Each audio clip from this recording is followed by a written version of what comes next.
नमस्कार, मैं प्रिया। आज है 8 दिसंबर। चले जानते हैं बिहार की 25 बड़ी खबरों को। यूपीपीसीएल में जूनियर इंजीनियर की बम्पर वैकेंसी के लिए आवेदन हुए शुरू। उत्तर प्रदेश पावर कॉर्पोरेशन में ट्रेनी जूनियर इंजीनियर के पदों पर बम्पर वैकेंसी निकली है। कुल 212 पदों पर भर्ती निकाली गई है। इच्छुक उम्मीदवार upenergy.in पर जाकर आवेदन कर सकते हैं। इस भर्ती के लिए आवेदन प्रक्रिया शुरू हो चुकी है। इच्छुक और योग्य उम्मीदवार से आग्रह है कि 28 दिसंबर तक आवेदन कर दे। ज्ञात हो, भर्ती के लिए परीक्षा फरवरी में आयोजित की जाएगी। इन पदों के लिए शैक्षणिक योग्यता समेत तमाम जानकारी आधिकारिक वेबसाइट पर साझा कर दी गई है। उम्मीदवार आवेदन भरने से पहले जाकर चेक कर सकते हैं। शिवहर के अति प्राचीन बरगद के वृक्ष के पास आपको देखने को मिलेगा बहुत कुछ खास। पुरनहिया प्रखंड के एक गांव में स्थित एवं अनुमानतः 2 एकड़ में फैला अति प्राचीन विशाल बरगद के वृक्ष की लगभग 100 और भी सहायक तना और जड़ें हैं, जो हाथी घोड़ों जैसी आकृति बनाते हुए एक प्रकार का भ्रम पैदा करते हैं। लोगों के लिए, खासकर बच्चों के लिए कौतूहल पूर्ण दृश्य एवं क्रीड़ा स्थल है। प्रतिवर्ष नागपंचमी के दिन यहाँ एक मेले जैसा दृश्य होता है, क्योंकि लोगों का मानना है कि मूल तना की जड़ की खोह में नागदेवी और नागदेवता का निवास है। बिहार में कोरोना के मिले 400 से ज्यादा मामले। बिहार में कोरोना के मामलों में गिरावट देखने को मिल रही है। स्वास्थ्य विभाग की तरफ से साझा की गई जानकारी के अनुसार बिहार में बीते दिन के पिछले 24 घंटे में कुल मिलाकर 439 मामलों की पुष्टि की गई है, जिसके बाद बिहार में प्रभावितों की संख्या बढ़कर 2,39,565 पर पहुंच गई है। वहीं टॉप 3 जिलों की संख्या की बात करें तो राजधानी पटना में 170 मामले सामने आए हैं। वहीं पूर्णिया में 29 और गया में 19 मामले सामने आए हैं। भारत बंद के कारण पीयू में एलएलबी एंट्रेंस टेस्ट की बढ़ी तारीख। आज भारत बंद के मद्देनजर पटना विश्वविद्यालय के लॉ कॉलेज में एलएलबी में नामांकन के लिए टेस्ट की तारीख बढ़ा दी गई है, जिसके बाद अब यह परीक्षा 8 दिसंबर के बजाय 9 दिसंबर को होने वाली है। हालांकि विश्वविद्यालय ने तारीख बढ़ाने का कोई खास कारण नहीं बताया है। आपको बता दें, इस परीक्षा के लिए एडमिट कार्ड बीते दिन ही जारी कर दिया गया है और परीक्षा के एक हफ्ते बाद रिजल्ट आने की संभावना जताई गई है। इसके साथ ही रिजल्ट के बाद ही कट ऑफ लिस्ट भी जारी किया जाएगा। बिहार में मनाया गया सशस्त्र सेना झंडा दिवस। बीते दिन बिहार में सशस्त्र सेना झंडा दिवस मनाया गया, जिसमें शामिल होने मुख्यमंत्री नीतीश कुमार भी पहुंचे थे। वहीं मुख्यमंत्री नीतीश कुमार ने पहुंचते ही बहादुर सैनिकों के प्रति कृतज्ञता जाहिर की। Bihar ex serviceman benevolent fund में उन्होंने दान भी किया। आपको बता दें, सेना झंडा दिवस के मौके पर भारतीय सेना अपने बहादुर जवानों के कल्याण के लिए भारत की जनता से धन संग्रह करती है। इस दिन को मनाने के पीछे 3 अहम मकसद है। इसमें युद्ध के दौरान होने वाली हानि में सहयोग करना, सेना के जवानों और उनके परिवारों की मुश्किल हालात में मदद करना और रिटायर हो चुके जवानों और उनके परिवार का कल्याण करना है। बिहार में कोल्ड चेन बनकर हुआ तैयार। कोरोना संक्रमण से बचाव के लिए पहले चरण के टीकाकरण को लेकर कोल्ड चेन तैयार हो चुका है। स्वास्थ्य विभाग ने इसके तहत पहले चरण में केंद्र से मिलने वाले कोरोना वैक्सीन को कोल्ड स्टोरेज में एकत्र करने और उसे जिलों तक पहुंचाने के लिए भी तैयार है। स्वास्थ्य विभाग के आधिकारिक सूत्रों की माने तो पहले चरण के कोरोना वैक्सीन के टीकाकरण को लेकर विभाग में उपलब्ध संसाधन पर्याप्त है। राज्य स्वास्थ्य समिति के तहत पटना स्थित नालंदा मेडिकल कॉलेज अस्पताल परिसर में 3 मंजिला भवन में कोल्ड स्टोरेज की व्यवस्था की गई है, जहां पहले से ही विभिन्न टीकाकरण अभियानों के तहत अलग अलग रोगों के वैक्सीन रखे जाते रहे हैं। इस कोल्ड स्टोरेज की क्षमता 6 लाख वैक्सीन को एक बार में रखने की है। मुख्य कोल्ड स्टोरेज स्थल से जिलों को उपलब्ध कराई जाएगी।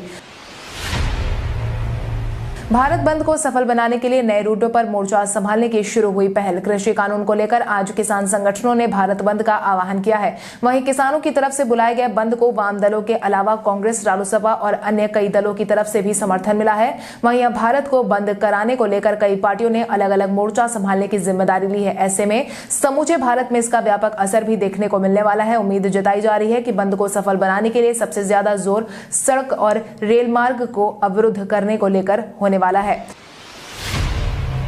आज बिहारी पहचान में हम बात करेंगे तनुश्री दत्ता की। तनुश्री दत्ता का जन्म 19 मार्च 1984 को जमशेदपुर में हुआ था। साल 2008 में तनुश्री संयुक्त राज्य अमेरिका के ग्रीन कार्ड धारक रही हैं। फेमिना मिस इंडिया का खिताब जीतने के बाद वर्ष 2005 में तनुश्री ने फिल्म आशिक बनाया आपने से हिंदी सिनेमा में कदम रखा। इसके बाद वो कई अन्य फिल्मों में भी नजर आई, जिसमें चॉकलेट, भागम भाग, ढोल, risk, good boy, bad boy, सास बहू और सेंसेक्स और अपार्टमेंट आदि शामिल है। इसके साथ ही तनुश्री की हिंदी सिनेमा में आखिरी फिल्म साल 2010 में रिलीज हुई अपार्टमेंट थी। शादी समारोह के लिए बिहार सरकार ने जारी की नई गाइडलाइन। कोरोना के माहौल में होने वाले शादी समारोह को लेकर बिहार सरकार ने नई गाइडलाइन जारी कर दी है, जिसमें अब 200 लोगों के शामिल होने की अनुमति दे दी गई है। केंद्र सरकार की तरफ से जारी किए गए गाइडलाइन को देखें तो अब बिहार में कुल मिलाकर 200 लोग शादी समारोह में शामिल हो सकते हैं। राज्य सरकार ने इससे पहले मात्र 150 लोगों को शादी में सम्मिलित होने का आदेश दिया था। इतना ही नहीं, अपने ही गाइडलाइन को संशोधित करते हुए बाराती को बैंड बाजे के साथ बारात निकालने की अनुमति भी दे दी थी, जो कि 3 दिसंबर तक प्रभावी थी। वहीं अब शादी समारोह में 200 लोग शामिल होने की अनुमति दे दी गई है। अब व्हाट्सएप ग्रुप में ग्रामीण सड़कों की होगी मॉनिटरिंग। अब ग्रामीण इलाकों के सड़कों से जुड़ी सारी जानकारी क्षेत्र के ग्रामीण सरकार तक व्हाट्सएप ग्रुप के जरिए पहुंच सकेंगे। सरकार ने इस बाबत ग्रामीण सड़कों की वास्तुस्थिति और उनके रखरखाव से अवगत होने के लिए जिला से लेकर मुख्यालय स्तर तक व्हाट्सएप ग्रुप बनाने का फैसला लिया है। इसके पहले इस कार्य योजना का मुख्यमंत्री के सामने प्रेजेंटेशन किया जाएगा। हाल ही में राज्य के मुख्य सचिव दीपक कुमार ने ग्रामीण पथों के रखरखाव को लेकर राज्य के अधिकारियों के साथ उच्च स्तरीय बैठक भी की थी। बिहार में अब नई नीति के तहत होंगे पुलिसकर्मियों के तबादले। पुलिसकर्मियों के तबादले को लेकर नई नीति तैयार की गई है, जिसके परिणाम स्वरूप अब सिपाही से लेकर इंस्पेक्टर तक के तबादले नए नियम के तहत ही होंगे। माना जा रहा है कि 31 दिसंबर 2020 तक 6 साल पूरे करने वाले पुलिसकर्मियों का तबादला जिले के बाहर होना तय है। यह प्रक्रिया जनवरी 2021 से शुरू होगी। इस नीति को राज्य सरकार ने मंजूरी दे दी है। इस प्रक्रिया को प्रत्येक साल जनवरी से मई के बीच पूरा करने की सलाह दी गई है। आपको बता दें, इस नई नीति के तहत पुलिस में सिपाही से इंस्पेक्टर तक के पुलिसकर्मियों के अपूर्ण प्रोन्नति, अनुकंपा, प्रशासनिक और सेवानिवृत्ति के आधार पर तबादले का प्रावधान है। बिहार विधान परिषद में मनोनीत कोटे की 12 सीटों पर घोषणा जल्द। विधानसभा चुनाव के बाद अब विधान परिषद चुनाव की सुगबुगाहट तेज हो गई है। राज्यपाल कोटे की मनोनयन वाली 12 सीटों के अलावा विधानसभा कोटे की 2 सीटों के अलावा स्थानीय निकाय कोटे की 4 सीटें भी खाली हो गई हैं, जिसके परिणाम स्वरूप कुल मिलाकर 18 सीटें खाली हुई हैं। इनमें पूर्व डिप्टी सीएम सुशील कुमार मोदी की विधानसभा कोटे की 1 सीट उनके राज्यसभा सदस्य मनोनीत होने के बाद ही खाली हुई है, जबकि विनोद नारायण झा की भी विधानसभा कोटे की सीट खाली हो गई है। बिहार लौटे प्रवासी मजदूरों के लिए बिहार सरकार 10 जिलों में खोलेगी कॉल सेंटर। बिहार लौटे प्रवासी मजदूरों के लिए राज्य सरकार जल्द ही एक बड़ी पहल करने वाली है। केंद्र सरकार की योजना के तहत प्रवासी संसाधन एवं परामर्श केंद्र बिहार के 10 जिलों में खोलने की तैयारी शुरू कर दी गई है। मिली जानकारी के अनुसार यह कॉल सेंटर ऐसे जिलों में खोले जाएंगे जहां प्रवासी मजदूरों की संख्या ज्यादा है। वहीं कॉल सेंटर के शुरू हो जाने से प्रवासी मजदूरों को दलालों के चंगुल से आसानी से बचाया जा सकेगा। फिलहाल कॉल सेंटर खोलने के लिए सिवान, मुजफ्फरपुर, छपरा, लखीसराय, किशनगंज, गोपालगंज, गया, भागलपुर, पूर्वी चंपारण, पश्चिम चंपारण और बेगूसराय को चिन्हित किया गया है। ओवरलोडिंग पर नियंत्रण पाने के लिए लगाए जाएंगे ऑटोमेटिक बैरियर। बिहार में ओवरलोडिंग पर रोक लगाने की तैयारी शुरू हो गई है। जेपी सेतु की पहुंच पथ में लगाए गए स्वचालित बैरियर की तर्ज पर प्रदेश के अन्य प्रमुख पथों, पुलों पर भी स्वचालित बैरियर लगाने का निर्देश दिया गया है। इतना ही नहीं, मेगा परियोजनाओं की समीक्षा की गई है। पथ निर्माण मंत्री मंगल पांडे ने नेशनल हाईवे की समीक्षा बैठक के दौरान विभाग के अधिकारियों को कई और आवश्यक निर्देश भी दिए हैं। बिहार पंचायत चुनाव में पहली बार इस्तेमाल हो सकता है ईवीएम। राज्य में पंचायत और ग्राम कचहरियों का चुनाव अगले साल मार्च से मई के बीच कुल 9 चरणों में संपन्न करवाने की तैयारी की जा रही है। इसको लेकर राज्य निर्वाचन आयोग ने सभी जिलों के जिलाधिकारियों से पूछा है कि उनके जिले में कितने चरणों में चुनाव करवाया जा सकता है। इसके लिए चरणवार प्रखंडों का विवरण अधिकतम 2 हफ्तों के अंदर उपलब्ध कराने का निर्देश दिया गया है। प्रदेश सरकार बिहार में ईवीएम के जरिए पंचायत चुनाव कराने पर विचार कर रही है। हाल ही में राज्य निर्वाचन आयोग ने भी पंचायती राज विभाग को ईवीएम के माध्यम से चुनाव कराने का प्रस्ताव भेजा है। तेजस्वी यादव ने 15 साल तक बिहार संभालने की बधाई संदेश के साथ कसा तंज। नेता प्रतिपक्ष तेजस्वी यादव एक भी मौका नहीं छोड़ते। इसी क्रम में उन्होंने एक बार फिर से मुख्यमंत्री नीतीश कुमार पर निशाना साधा है, जिसके तहत बीते दिन ट्वीट जारी करते हुए उन्होंने कहा है कि सभी मानकों पर लगातार नीचे से टॉप पर रहने वाले 15 साल के लिए सीएम नीतीश कुमार जी को बधाई। यह शिक्षा, स्वास्थ्य, कृषि, अपराध, भ्रष्टाचार, सांप्रदायिकता, प्रदूषण, प्रवास, विकास, बेरोजगारी और खराब शासन के लिए है। दरअसल तेजस्वी ने जो रिपोर्ट ट्वीट की है उसमें IITB ranking of Indian cities का हवाला दिया है, जिसमें पटना शहर इनमें सबसे पीछे है। पुष्पम प्रिया चौधरी ने लालू नीतीश के ऊपर ट्रेंड कर रहे मीम्स को शेयर कर कसा तंज। प्लूरल्स पार्टी की प्रेसिडेंट और बिहार विधानसभा चुनाव 2020 में पार्टी की मुख्यमंत्री पद की उम्मीदवार रही पुष्पम प्रिया चौधरी एक बार फिर से चर्चा में आ गई हैं। दरअसल पुष्पम प्रिया चौधरी ने हाल ही में नीतीश कुमार और लालू यादव पर जारी मीम्स, जो कि एक पुराने गीत को लेकर बनाया गया है, इसको शेयर करते हुए उन्होंने लिखा है कि बिहार की किस्मत, मुझे इस तस्वीर को देख के बेहद ही मजा आया, क्योंकि इसमें जिन दो नकली नेताओं का चित्रण किया गया है उनको जब से मैं देखती हूँ मुझे बिहार के लिए बहुत दुख और अफसोस होता है।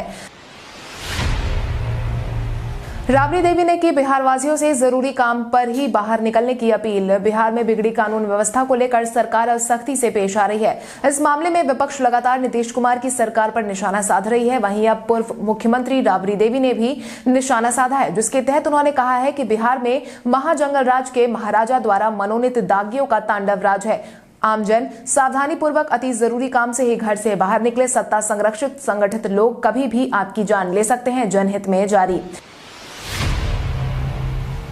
सुशील मोदी को मिल गया राज्यसभा की जीत का सर्टिफिकेट। पूर्व उप मुख्यमंत्री और भाजपा के वरिष्ठ नेता सुशील कुमार मोदी राज्यसभा के लिए निर्विरोध चुन लिए गए हैं, जिसके बाद बीते दिन निर्वाची पदाधिकारी सह प्रमंडलीय आयुक्त संजय अग्रवाल ने सुशील मोदी को प्रमाण पत्र सौंप दिया है। इस मौके पर मुख्यमंत्री नीतीश कुमार, उप मुख्यमंत्री तारकिशोर प्रसाद समेत कई मंत्री और नेता भी उपस्थित थे, जिसके बाद भाजपा नेता सुशील मोदी पहले विधानसभा, लोकसभा और फिर विधान परिषद के बाद अब राज्यसभा सदस्य बन गए हैं। सुशील मोदी बिहार के ऐसे तीसरे नेता बने हैं जो चारों सदनों के सदस्य रहे हैं।